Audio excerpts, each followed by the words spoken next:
Good morning, Brew Daily Show. I'm Neal Fryman. And I'm Toby Howell. Today, the DEA is moving to reclassify cannabis as a less dangerous drug. Then Walmart is launching a new store brand to woo the youths with items like pistachio nut butter. It's Wednesday, May 1st. Let's ride.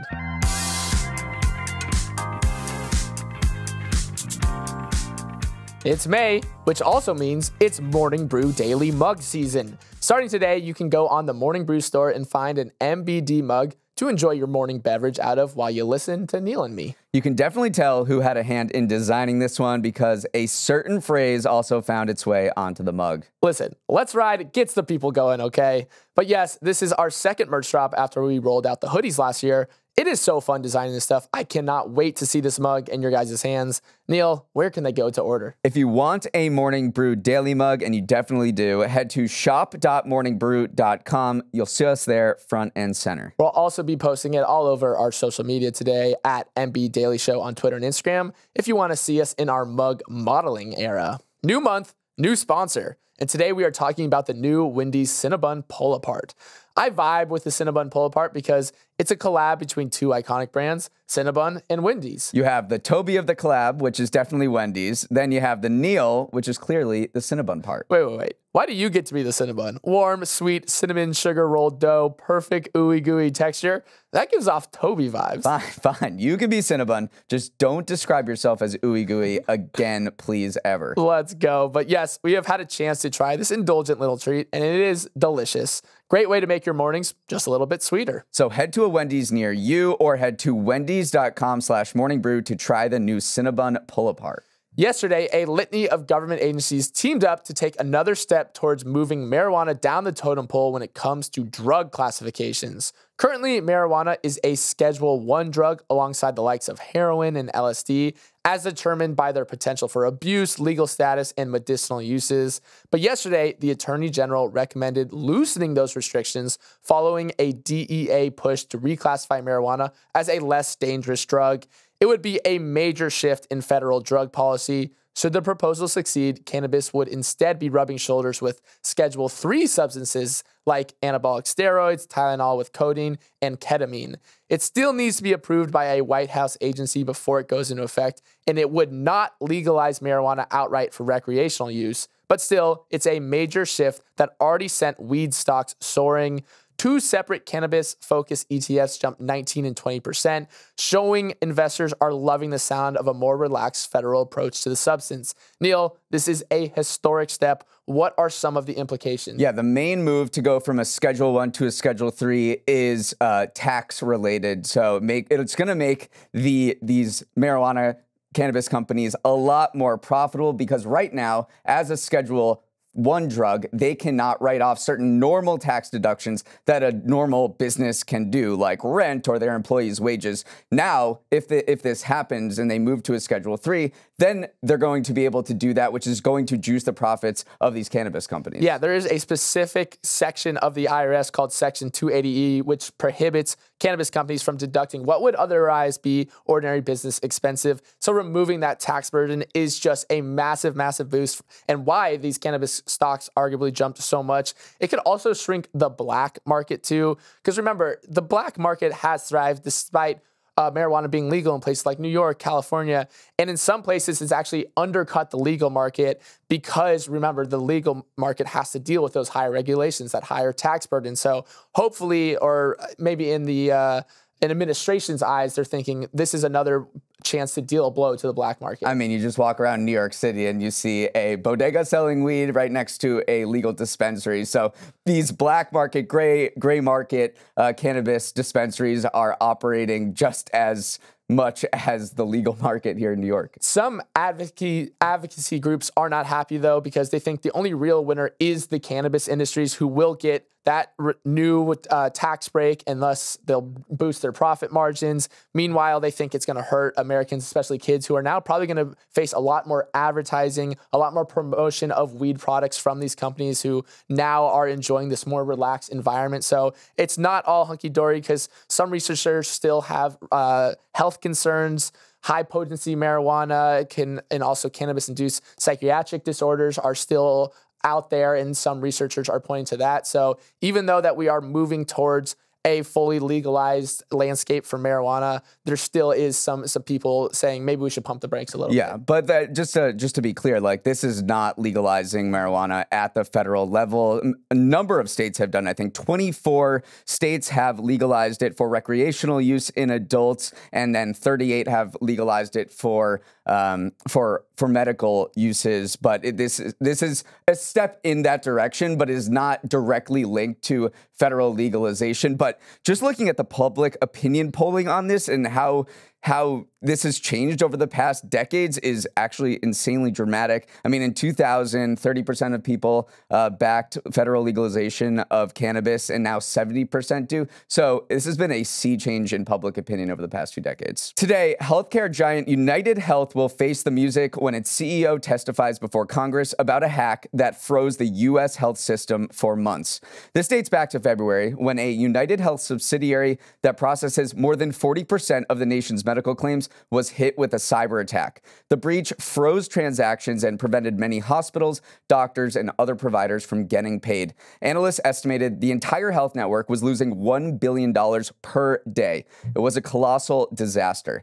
And the fact that so much of U.S. healthcare could be knocked offline by a single hack of a payments processor made everyone go, wait a second, like, what exactly is going on here? And what is going on is that UnitedHealth is bigger and more influential than you could ever imagine. The company handles health data for 50% of all Americans. It is the country's fourth largest company by revenue, bringing in more sales than Alphabet and Microsoft. An estimated 5% of U.S. gross domestic product flows through its systems every single day. So on the surface, today's hearing will be about the hack and its fallout, but you can bet lawmakers will also be asking tough questions about UnitedHealth's market power, how it got so big in the first place, and whether its size presents serious risks to our healthcare system. Yeah, this hack paralyzed so much of the U.S. healthcare system. And so obviously a bunch of lawmakers looked at it and said, listen, UHD, you are probably a little too big. You're a little too important to too many parts of the healthcare system.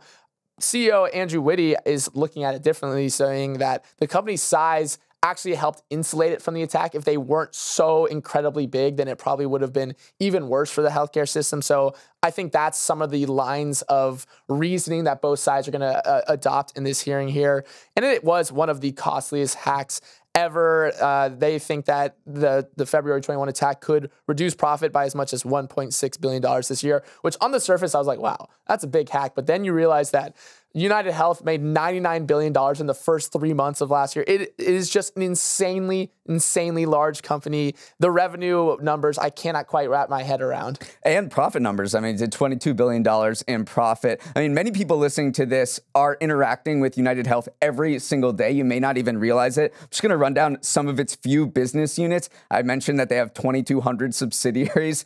The big one is its insurance. It provides health coverage to about 50 million patients through UnitedHealthcare Insurance Division. It operates a pharmacy benefit manager, which negotiates drug prices. And, this is what you pay for prescription drugs. It has this processing claims network that this is the one that got hacked. It's one of its smallest divisions, but one of its most profitable. And then it has this 227 billion Optum division that is an employer of 90,000 physicians. So it's got its tentacles in literally every single part of the healthcare system. The phrase you hear brought up in terms of antitrust and regulation with what these lawmakers are going to bring up today is single point of failure. It is so concentrated. It is so interconnected. UnitedHealthcare controls so much that, as evidence from this hack, one vulnerability, it's like the Death Star. It's got one vulnerability. You can go in and it kind of disrupts the entire system. And so lawmakers will be looking at, wait, how did UnitedHealth get so big in the first place? Is it controlling too much? And is there a single point of failure that not only brings risk to the healthcare system, but national security too? And it's also usually the smaller clinics downstream of UnitedHealth that suffer the most when a hack like this happens, because again, UHD is so big, it can weather this storm. But when you have some clinics relying on patients to pay in advance in cash in order to just stay afloat while this hack happens. So it's always it turns out the little guys that suffer here, while UHG is going to soldier along just fine. And UHG has not been before Congress in 15 years. This is the first time the CEO is testifying in 15 years. I mean, Zuck has been there, and you can say it was justified. Zuck has been there like 3 times a month for the past 3 years, and this company is just kind of skated by. So he'll face some tough questions today. Walmart is launching a yassified store label food brand for the youth. It's the chain's biggest in-house brand launch in 20 years as it hopes to ride the affordable private label wave that you may have heard us talk about on yesterday's show. The brand is called Better Goods, and Walmart says it'll have 300 products in the line by the fall, ranging from cardamom rose raspberry jam and curry chicken empanadas to gluten-free muffin mix and oat milk ice cream. Even though the packaging and items feel upscale, the prices are not. Most products typically range from $2 to $15, with most coming in under $5. The launch comes at an especially tenuous time for shoppers as food costs are eating up the highest percentage of household spending in years. It also places Walmart squarely among competitors like Costco, Trader Joe's, and Whole Foods, who all have strong and lucrative store-branded items. Neal, private label brands accounted for over a quarter of overall food and beverage units sold last year. Feels like this is the right time for Walmart to roll out something like this. Walmart wants to capitalize on 2 trends that are going on right now. One is inflation and people seeking out lower cost food. That's obviously been a big one. The other is that during COVID, people spent a lot of time in their kitchens, and they actually made more ambitious meals at home. And you might say, oh, that's not really anything. Yeah, sure, I tried like a little more like a souffle or a risotto, but that is actually a big trend that's been making waves across the food industry. And you can't just offer people mac and cheese or something super simple anymore. They want to go more ambitious and adventurous in the kitchen. And so Walmart, with all these products that you were mentioning, is rolling out a private label that seeks to capitalize on people seeking for low-cost goods, but also just not the standard basic stuff that people may have tried to cook before COVID, but now after COVID and during COVID, they got all of their new kitchen implements and want to be a little more experimental. Yeah, they definitely wanted to offer new food items, not just copycats of existing stuff out there. And also reading through how kind of the Walmart food development team went about creating this new line, they said they were sometimes going on these food trips where they'd go to restaurants because restaurants are usually on the forefront of developing new items. And they're saying it sounds fun to go try all these new places, but sometimes they're eating 8 meals a day, and it gets to be a slog just looking for something new that can capture people's imaginations without going too far down the line of experimental food items. They're also just look at Kirkland, look at these brands that have developed such a cult following over the years. If you can build a reputation for having really high quality stuff at really low prices, you are going to build this fanatical following. So I bet you Walmart execs say they're looking at Kirkland, they're looking at Trader Joe's and saying, we need to do something like that. And it looks like this new range is that for them. Yeah, and meanwhile, Walmart's just going up market in general. It wants those more affluent shoppers, which it's historically struggled with. And it looks like it's doing that pretty well. Households making people from households making $100,000 to $150,000 a year were the second large cohort of shoppers in 2023 at Walmart. So as it yassifies its score, which I don't even know what that means, but it sounds good. What does yassify mean? It just means to like millennialize it. Yeah, no, it's not a little bit. It's more just like paint a nice little layer of branding over maybe some not so sexy branding in the past. All right, so as Walmart yassifies its stores, it's remodeling its stores, it's trying to get in more luxury goods to its web offerings and its brick and mortar stores, and this is part of that transition where it's saying we have the low end of the market pretty locked down, but we want those more affluent people as well. Up next, you won't believe which company is offering gambling now. Dave & Buster's, a safe haven for children to play games and parents to indulge in some beverages while they watch, is adding gambling into the mix. Loyalty members will have the ability to bet on games of Skee-Ball or Street Fighter. Yes, as long as you're aged 18 or older, you can wager real money on arcade games with friends. The chain is using tech from a gamification company called Lucra, and it gives you the ability to formalize those handshake wagers so many of us do between friends. So I'd say to Neal, I bet you $5 that I can beat you in Pop-A-Shot. We'd open the contest in the app, play our game, and Neal would probably end up paying me $5. Now you're probably thinking, is this illegal? The answer is yes, because skill-based games like air hockey or skee ball are not subject to the same regulations as games of chance like craps or roulette. and Lucra is very careful to not use the term bet or wager to describe its games. They say contests or challenges. Neal, this is part of a burgeoning social gambling industry, and this feels like a smart move from Dave & Buster's, right? Yeah, for many, though, this feels like the degradation of our society into a bunch of gambling addicts. There were jokes made about a dad coming home to his family and being like, sorry, folks, I just lost $90,000 in skee ball at Dave & Buster's, and like the fact that we can't just go out and have wholesome fun anymore. We need to wager on everything. But yes, this is smart by Dave & Buster's because it wants to increase membership in its loyalty program. It wants to bring more people in to spend more money, spend more time at Dave & Buster's. And they think that moving a lot of those in real life experiences to a digital gamification offering where you're actually recording stuff on an app, and that app would be its loyalty program, you'll spend more, you'll stay longer, and you'll want to come back because you had a good time. I want to dive into Lucra a little bit. They just signed a deal with Duper, which is the pickleball rating system, Tennis One, which is a tennis app, to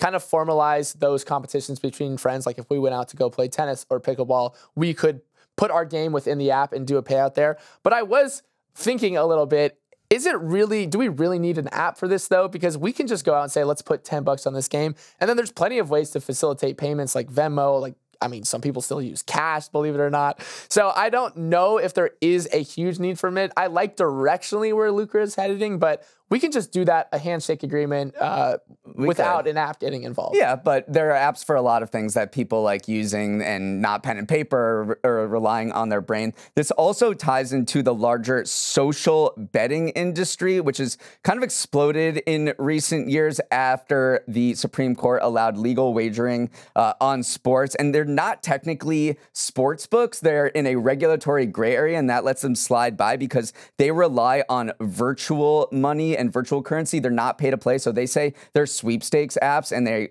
escape regulation so they can be in all 50 states. And they're just immensely popular. 8 out of the top 10 sports apps right now are gambling related. Some of the most famous ones are Prize Picks, which is the top downloaded free sports app in Apple's App Store. So this is, you go on, you play a little virtual currency on, and you bet as you normally would.